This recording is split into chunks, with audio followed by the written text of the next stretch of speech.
So, Samsung just announced the brand new Samsung Galaxy Note 20 series of smartphones, and we are going to split it into two different videos here. So this video will be talking only about the Galaxy Note 20 series, whereby the other video will be talking about everything else. So since we got a short hands-on session with the brand new Galaxy Note 20 series alongside with everything else except the Fold, so I'm here to share with you my experience with it.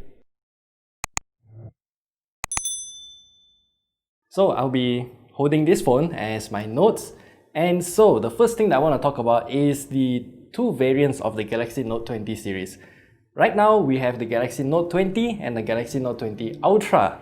This time around we don't have the Plus variant, which is in contrast with the Galaxy Note 10 Plus from last year, but I think the new Ultra is the new Plus, so we will just have to roll with that. And the next thing is the recurring theme, bronze.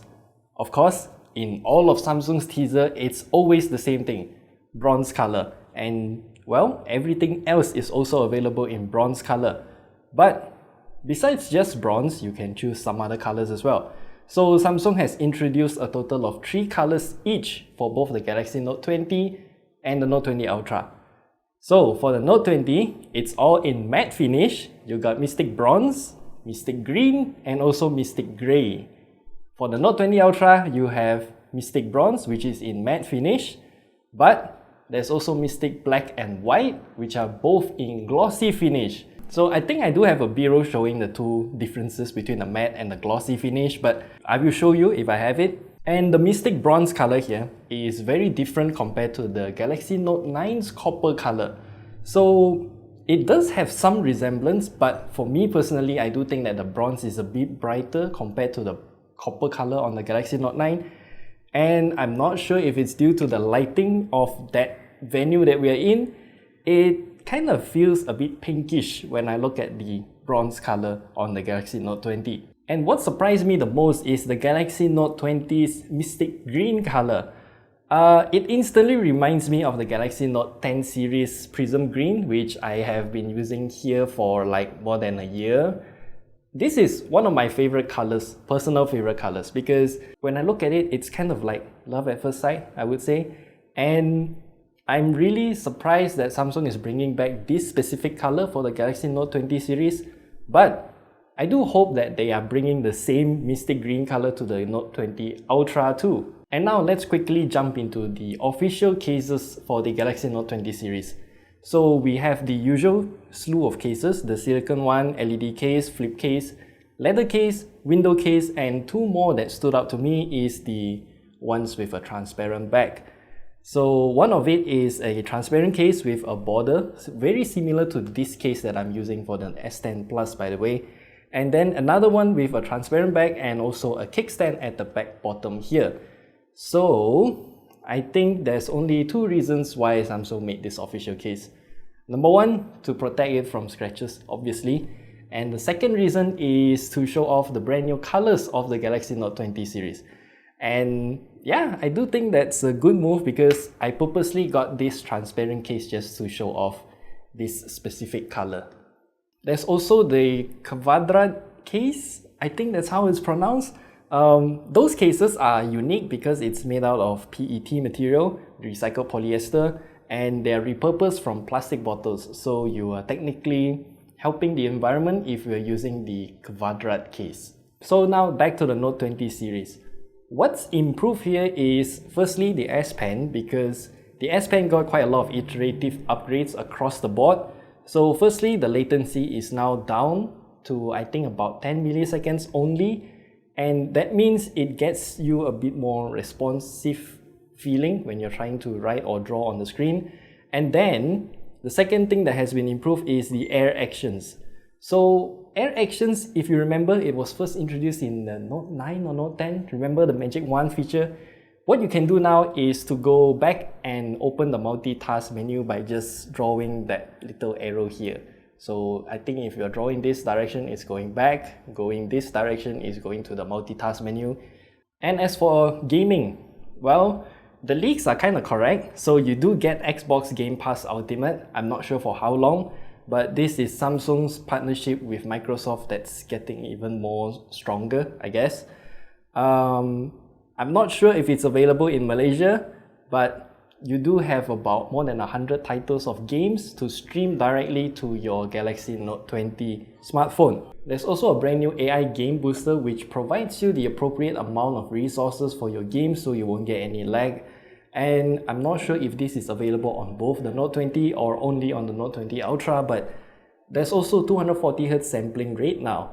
And to provide even better cooling, Samsung shows us that there's also a vapor chamber inside the Note 20. And one particular point that stood out to me is something called Bluetooth audio response. I unfortunately didn't have enough time to get more information on this, but I do think that it just means improved audio latency while you're playing games with your Bluetooth earphones. This is something that we have to try out for ourselves when we get our hands on the Galaxy Note 20, but if you want to learn more about audio latency, check it out at the top right corner there. And the Galaxy Note 20 series also comes with better productivity tools. So right now, the Galaxy Note series is having a lot of features that stood out from the sea of other smartphones in the market right now. So to embrace the new normal of working from home, Samsung is now improving the DeX even further. And if you have a big screen TV at home that supports mirror casting, you can just cast your phone screen into your TV and then Samsung DeX will appear on the TV instead. So what this means is that your phone can still work like a phone with all the phone menu and whatnot, but the TV will be working on DeX, so you can kind of like use two separate screens at the same time and both of them are doing different things. This is also a very nice feature to have. And this feature also works in tandem with the Galaxy Watch 3. So what the Galaxy Watch 3 now can do is to control your camera, control your PowerPoint slides, and also control your music directly from the watch itself. So what we did here is to pair with the Galaxy Note 20 via the PowerPoint slides mode. And what I found out is that the watch essentially just becomes a trackpad. So as you can see here, you do get that mouse cursor on the screen while I'm just trying to move around on the watch. So this might open quite a lot of possibilities when it comes to versatility of how you use the entire Samsung ecosystem of products. And on another note, the Samsung Notes app got a pretty big update too. So from what I was told and shown, you can now sync between PC, tablets, and your phone. So this is done presumably through the Microsoft OneNote and also Outlook, which I can't confirm, but well, there's something that syncs in between all of these devices. And one of the coolest features with the Samsung Notes app, which I really wish that I have during my university days, is the ability to record audio while you're scribbling on the screen itself. So this also goes a step beyond. So there's also something called audio bookmark, I think. So what this does is when you rewind back the audio track that you have recorded, it will jump back to what you are currently drawing on the screen itself to give you a bit more context on what you were doing while that audio is being recorded. This feature is excellent, particularly for a situation like mine where I was in engineering class and I really do wish that there's something to tell me what I was drawing while the lecturer was talking on that particular subject. So yeah, that's neat to have. And another new feature on the Samsung Notes app is called Auto Straighten. So if you are drawing or writing in a crooked manner, you can now hit the brand new Auto Straighten button and it will straighten by itself. This is something that I think it improves in the quality of life and also the user experience, because I find myself always just tilting my phone and then start drawing on it because it just gives me a bit more space and, you know, more area for my hand to rest on. And there's also another new way to connect, which is called UWB or Ultra Wideband. I'm not too sure if this is considered IoT or not because it's still relatively new to me and I didn't have much time to study about it in depth. But generally, I would consider this UWB feature to be some sort of like a, how do you say this? Long-range NFC. So Samsung is currently highlighting the UWB in a few different ways, simple ways. So firstly is for discovery. So UWB works as a line of sight kind of laser technology thing that passes through a lot of objects, but cannot pass through walls. So what you can do here is point your phone at maybe another phone, and then it will discover the other phone through UWB, and then you can just hit a button and send your files directly to the other device. And another application for UWB is digital lock. So let's just say you got a digital lock for your home garage or home door and everything else in general. So what you do is just point your phone with the UWB feature onto your doors, and then they will unlock by itself. So digital key, very useful. And one more thing that I find it to be kind of interesting is that you can buy UWB tags. Just stick them onto something that gets lost very easily, or maybe something that's precious to you, maybe your camera, your backpack, or maybe TV remote, because it always gets lost. You can also use UWB to find those objects with that UWB tag. That's interesting because Samsung also has something called SmartThings Find, I think, which you can find your objects with UWB using AR. And now for the camera upgrades. So the Galaxy Note20 Ultra uses a 108 megapixel main camera, and it now has laser autofocus. Yes, Samsung heard all of your complaints and they have now added laser autofocus, which is the fastest one available. And it also got a pretty big upgrade for the Pro Video mode. So now the Pro Video mode, you can adjust the zoom speed, and presumably you can create some smooth zoom transitions, which I really like. And then one brand new feature that I really like is the ability to switch between which microphone that you want to record with. So from the quick glance, I did see that there are a total of 5 different microphone modes to choose from. Number 1 is default, which just means all the microphones are recording. And then you can select only for the front microphone to record, which means it's perfect for selfies. And then the third one is for the back microphones only, so if you want to record somebody else with that rear facing camera, you can do so.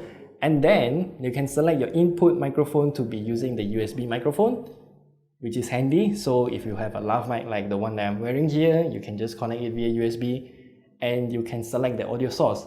And the last one, which is the best one out there, is to record using a Bluetooth microphone. So you do know now we have a lot of true wireless earbuds, right? Convert them into a microphone instead. Excellent. And before we end this part, I do want to go through some specs of the Galaxy Note20 and the Note20 Ultra. Unfortunately, I don't have the proper specifics of each phone here, but I'll just tell you what I know. So the Galaxy Note20 will have a 6.7-inch screen with a 60Hz refresh rate. I'll leave the conversation for another time. And it also comes with a 4300 mAh battery. And for us Malaysians, it is available in 8 gigs of RAM plus a 256 gigs of storage, and it is available in both 4G and 5G variants. As for the Galaxy Note20 Ultra, it is 6.9-inch in size. It uses Dynamic AMOLED 2X display.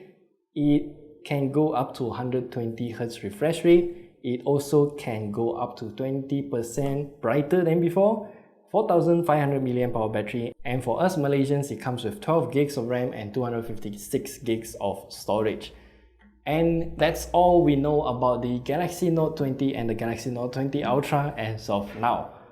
Unfortunately, like I said, we don't have much time with the experiencer session, so we can't answer all of your questions, but here are what we know. And we are actually recording this video on the same day, just a few hours before the whole Unpacked event. So if you got this far into the video, remember to give us a like, do subscribe, and we'll see you in the part 2 of this Unpacked event coverage.